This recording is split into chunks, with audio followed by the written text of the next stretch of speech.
दोस्तों नमस्कार। आज मैं आपको बताऊंगा जीवन की अदृश्य शक्तियाँ या ईश्वर की अदृश्य शक्तियाँ हमारे जीवन में कैसे काम करती है।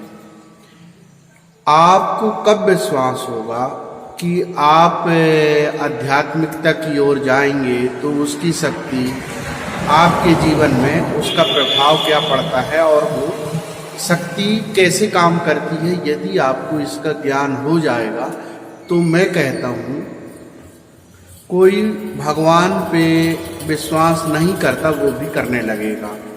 वीडियो बनाने का मतलब ये है कि आपको प्रत्यक्षीकरण कैसे हो कि ईश्वर की शक्ति हमारे जीवन में प्रत्यक्ष रूप से काम कैसे करती है। अब इसका एक उदाहरण देता हूँ मैं।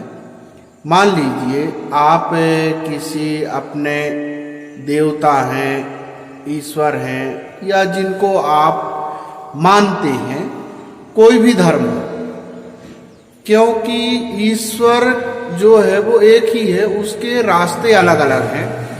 हम अलग अलग धर्मों से उसी ईश्वर अल्लाह या प्रभु को पाते हैं जिसका नाम अनेक है लेकिन वो एक है।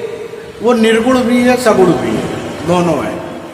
लेकिन यदि आप श्रद्धा भक्ति से उसको स्मरण करते हैं तो उसका जो शक्ति है वो आपके जीवन में प्रत्यक्ष रूप से काम कैसे करता है। उसका प्रत्यक्षीकरण कैसे होगा?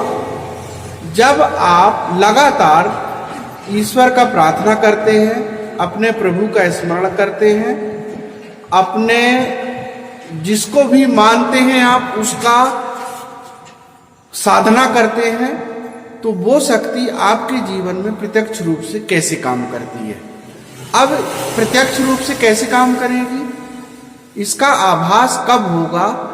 जब आप किसी कार्य को करने के लिए मन में सोच रहे होते हैं या कोई कार्य करने के लिए मन में आप चाह रहे होते हैं या कोई कार्य नहीं हो पा रहा है और उसको आप मन में सोच रहे होते हैं और वह कार्य होने लगता है।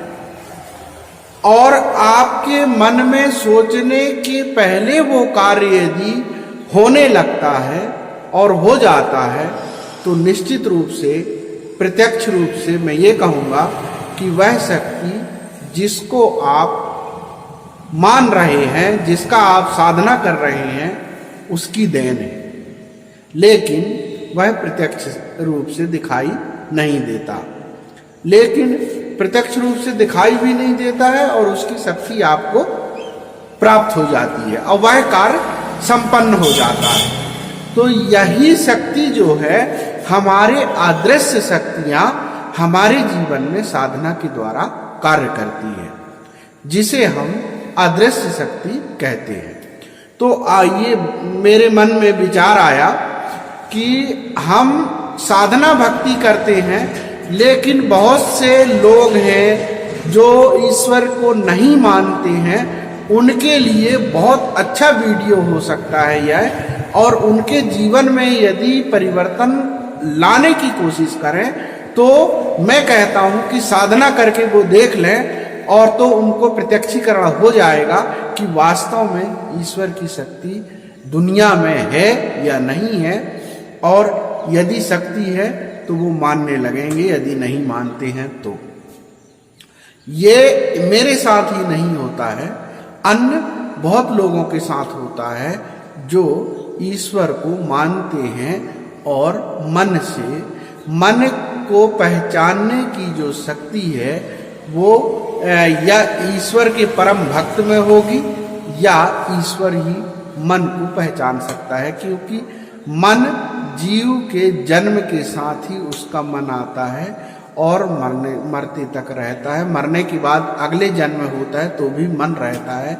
मन आत्मा का एक अभिन्न अंग है जो कभी भी आत्मा से अलग नहीं होता है।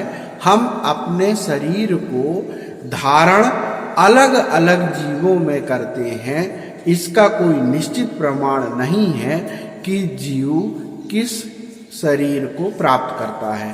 तो एक बहुत अच्छी बात आपके सामने हमने बताया कि ईश्वर के अदृश्य शक्ति को प्रत्यक्षीकरण कैसे किया जा सकता है या उसको हम कैसे पहचान सकते हैं। दोस्तों, वीडियो अच्छा लगा हो तो सब्सक्राइब जरूर करेंगे। थैंक यू, नमस्ते, बाय।